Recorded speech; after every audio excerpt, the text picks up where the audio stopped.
Hey, what's up guys, this is DarkArmedDuelist, and today we're going to be doing a Geargia deck. So this is a really cool deck that basically can turbo out a bunch of rank 4 monsters, and it has some of the cutest artwork in the entire game, in my opinion.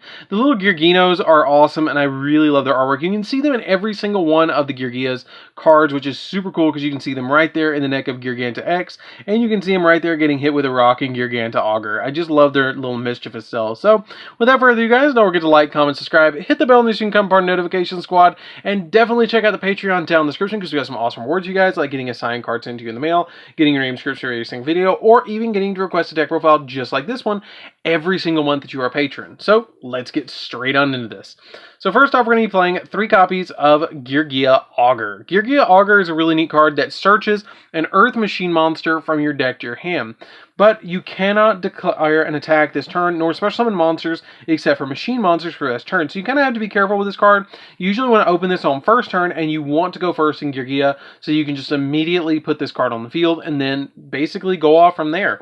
We play 3 copies of Geargia Arsenal.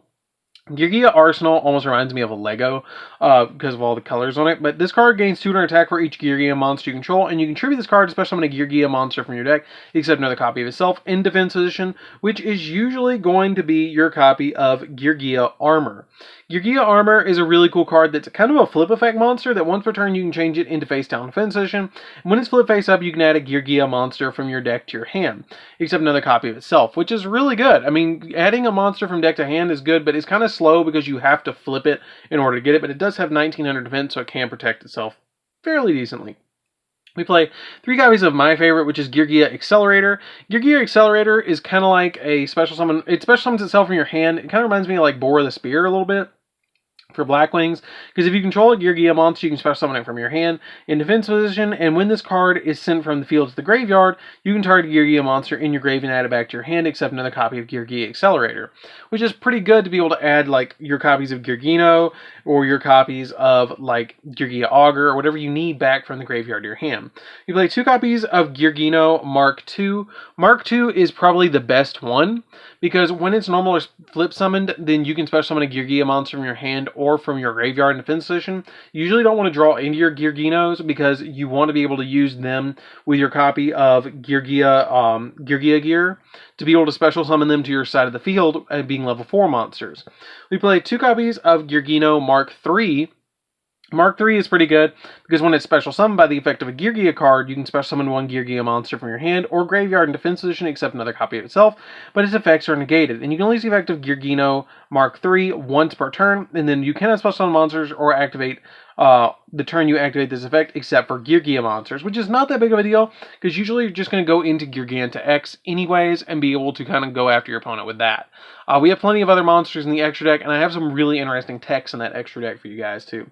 So then we play 3 copies of Gold Gadget. The Gold Gadgets basically just help us with our rank 4 plays. You just normal summon out your Gold Gadget and then immediately overlay them or special summon another level 4 lower machine monster from your hand, which is kind of helpful because you can normal summon out Gold Gadget, special summon out your Arsenal, and then Arsenal is on the field, so you have a Geargia, you special summon your accelerators, and then you get like 4 or 5 monsters on the field, and you start overlaying with them, which is really nice. We play 3 copies of Silver Gadget because 3 Gold Gadgets was not quite enough. You normal summon the Gold Gadgets to your side of the field, or the Silver Gadgets, either or, and it immediately lets you special summon a level 4 monster from your hand that's a machine monster. And as you can see, all this top row, we play plenty of them. These are level 3s, these are level 4s, and these are all level 4s up here, so it's really easy to start going into your rank 4 plays. These become level 4 when you special summon them off of Geargia Gear, so it's really easy to get a bunch of rank 4 plays going on. It was made during the Zexal era, so go figure that they're being mainly focused around that. So that's it for the monsters that aren't hand traps. Let's get into the hand traps this deck. So I am actually playing a couple more hand traps than usual in my decks, and that is 3 copies of Ash Blossom. The 3 Ash Blossoms come in really handy because they just stop your opponent from doing all sorts of stuff, and I play 3 copies of Effect Veiler. Now, you can actually play Effect Veiler or Infinite Impermanence in this position. It doesn't matter whichever one you want to play. I kind of lean towards the Effect Veilers. I like Effect Veiler a little bit more, but I can see why you'd want to play the Infinite Impermanence in this deck because I do play the Trap Trick in here, but I usually focus the Trap Trick around getting my Geargia gear on my side of the field to start putting a bunch of monsters on field. But it kind of comes down to what you guys want to play. If you want to play Effect Veiler, play Effect Veiler. If you want to play your Infinite Impermanence, play Infinite Impermanence. It's totally up to you which one you play in this particular slot. So that's it for the hand traps, guys. Let's get into the spells. So the spells, we're just playing a couple of spells in this deck, and that is one copy of Double or Nothing. The Double or Nothing just is easy to summon out your copy of Utopia Double to be able to OTK your opponent really, really easy. You just summon Utopia Double, summon or detach material, add Double or Nothing, overlay the copy of Utopia Double with a Utopia. It goes to 5,000 upon summon, swing at your opponent, detach material, drop Double or Nothing, and swing at your opponent for 10,000 damage, which is super nice. One copy of Scapegoats. It is a primarily Earth-based deck, except for the hand traps, so flipping the Scapegoat on your opponent's turn and then overlaying into your copies of Mrs. Radiant is really nice to be able to boost them all up by 1,000 additional attack points, which is really, really, really nice to be able to do. Two copies of Cosmic Cyclone is the last two spells I play in the main deck. Cosmic Cyclone comes in super handy, especially against stuff like Eldritch and anything that you just don't want to deal with their back row. You just pay 1,000 and then banish a spell or trap your opponent controls, which is really nice. It helps us get out of Mystic Mine. It helps us get out of, because at the moment when I'm recording this deck profile, Mystic Mine is not currently banned, which hopefully in the future it's banned. And if it is, woohoo! I'm so glad it's banned. I'm so glad that card's banned, if it does get banned. But basically, this card, you just banish a spell or trap on the field by paying 1,000 life points. So that's it for the spells, guys. Let's get into the traps. So this deck actually plays quite a few traps, which is kind of neat. So first off, you're going to be playing two copies of Storming Mirror Force. This card kind of surprises your opponent. Sometimes you don't put that many monsters on the field that have high attack points, except when you get into the Mrs. Radiance and you get into the other tech cards that I'm playing in the extra deck. But the Storming Mirror Force comes in handy because if your opponent does attack into you mid-board, like when you're trying to establish your board, this card can really shut your opponent down. And it can be a scare tactic as well with one of the other cards that I'm playing. We play 3 copies of Geargia gear. This card is insane and is really, really good. I think this card actually got limited to like 1 at one point. If I remember correctly, correct me if I'm wrong, but I really feel like Geargia gear got limited to 1. But it lets you special summon 2 Geargino monsters from your deck, and then increase your levels by 1, and you can only act the effect of this card once per turn. But basically what you do is you just special summon your Mark II and Mark III off of this effect, and then once you get them on the field, they become level 4, so it gives you a free rank 4 play, essentially, or it gives you a free XYZ play, or whatever you need. It just is really good as a 3 of, and then we play 3 copies of Trap Trick. Now that's the reason I was saying you might want to play Impermanence over the Effect Veiler, is because you can actually search the Effect Veiler. You can actually search the Impermanence off of the Trap Trick by banishing one of your permanents from your deck, but it totally comes up to you which one you want to play. Basically, I just use Trap Trick to search my copy of Geargia gear, or I use it as an intimidation factor to search my copy of Storming Mirror Force to set it on my side of the field when I don't need Geargia gear, and it's kind of like, oh yeah, come on, attack me, please, hit me, see what happens. You're gonna get the Storming Mirror Force. Go on, do it. So you kind of can use it to be defensive or be, both of these are really defensive. This is defensive, this is aggressive. It depends on which one you kind of need, but both of these cards come in super handy with the Trap Trick. So that's it for the traps, guys. Let's get into the extra deck. So that's actually it for the entire main deck. Let's get into the extra deck. So the extra deck, we're going to be playing 2 copies of Geargia X. Geargia X is really good as 2 of me. You could potentially get away with 3, but the extra deck is really tight. So I just wanted to play 2 copies of this. You detach a material from this card, and then when you do, you get to add a level 4 lower machine monster from your deck to your hand. And it also has the ability that when it leaves the field, you can target a level 3 or lower Geargia monster in your graveyard and special summon that target, which special summoning a copy of Geargino Mark III can trigger its effect, which is kind of neat. We play 1 copy of Geargia, I don't even know how to say that. That is a tongue twister. Giganta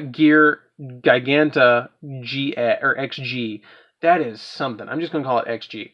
But what this card does is, during either player's battle phase, when this card, when attack is involving a machine monster is occurred, you can detach a material from this card and negate the attack of all face-up monsters your opponent currently controls. Also, your opponent cannot activate cards effects, and their effects last until the end phase of the turn. And then when this face-up card leaves the field, you can target one other Geargia monster in your graveyard and add that target to your hand. That card is a tongue twister. We play one copy of my personal tech card, which is number 27, Dreadnord. This card is really good in this deck because what it does is, at the end of the battle phase, if this card destroys an opponent's monster by battle, you can special summon from your X deck one rank 10 or higher machine monster by using this card as a material, and then it's treated as, you just transfer the materials to this card, and you can only use the effect of it once per turn. And then if this card on the field would be destroyed by battle or by card effect, you can detach a material from this card instead.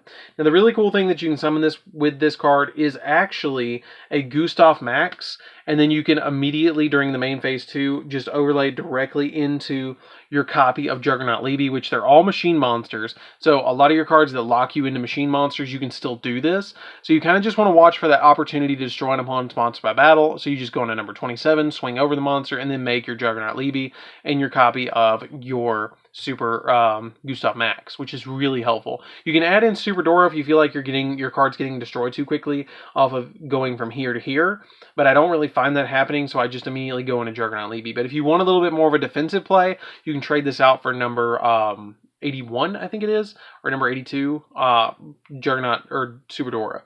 One copy of Tornado Dragon lets us pop spells and traps, which is super helpful. Daigusto Emerald makes it live to where if you use your Gearginos and they're in the graveyard, you can shuffle them back into the deck to be able to resolve Geargia gear again, which is super helpful. Number 61, this helps us out with boosting the attack points of monsters by double, which can help us beat over some monsters. And then again, we play Utopia and Utopia Double, which really helps out in the deck to be able to help us OTK our opponent. And then for the other Utopia monster, I play Utopic Future. This card's kind of neat because you just use two monsters that are not number monsters to go in this card, which we played plenty of those in the deck anyways, but they have to be the same rank, and it can't be destroyed by battle, and neither player takes battle damage from battle attacks involving this card. And at the end of the damage step, if this card battles an opponent's monster, you can take control of that opponent's monster until the end phase, and if this face-up card on the field would be destroyed by a card effect, you can detach material from this card instead. This card comes in super handy in this deck because you can just use a Geargia X. You can use two Geargia X's to go into this card, or you can use a Tornado Dragon in a Geargia X, or a Daigusto Emerald in a Geargia X. Usually it's going to be a Geargia X and one of your other, like either Tornado Dragon or Daigusto Emerald. It's going to be one of those two that you're always going to go into it with. One copy of Platinum Gadget, because you are playing gadgets in the deck, and it helps out to summon this card because it gets you a gadget out of your, during your main phase, you can special summon a level 4 lower machine monster from your hand to zone it points to, and if it's destroyed by battle, then you can special summon a gadget monster from your deck, which can net you even more advantage. And then we play two copies of Mrs. Radiant, because everything but the gadgets are Earth. And so the Mrs. Radiant just boosts them up by 500 per Mrs. Radiant. So if you normal summon out something like a single copy of even just something simple like an Arsenal, and Arsenal you have two other Geargia monsters, it's already at 2,900, which is really good. Really, really good. I mean, getting that extra boost just can be a quick victory. So that's it for the deck, guys. I hope you enjoyed it. It's a really cool deck. I really like the tech of playing the number 27 in here because it's really, sometimes you do lock yourself into it, and I found when I was playing this deck, I didn't want to just end on two of these. I felt like that was a big disadvantage, but ending on this and then attacking my opponent with it can kind of come in super handy. So I have to say the number 27 is a real MVP in this deck. So that's it for the deck, guys. I hope you enjoyed it. It's a really fun deck to play around with it, and it's relatively budget. It did come out of a structure deck, and the structure deck wasn't super expensive last time I checked. And the majority of the stuff has been reprinted, and it's super cheap. So anyways, guys, this is DarkArmedDuelist. Don't forget to like, comment, subscribe. Hit the bell notification, become part of the notification squad, and definitely tell me what you guys think of this deck down in the comments down below. And check out that Patreon because we have some awesome rewards for you guys, and we'll see you guys in the next video. See you later, guys.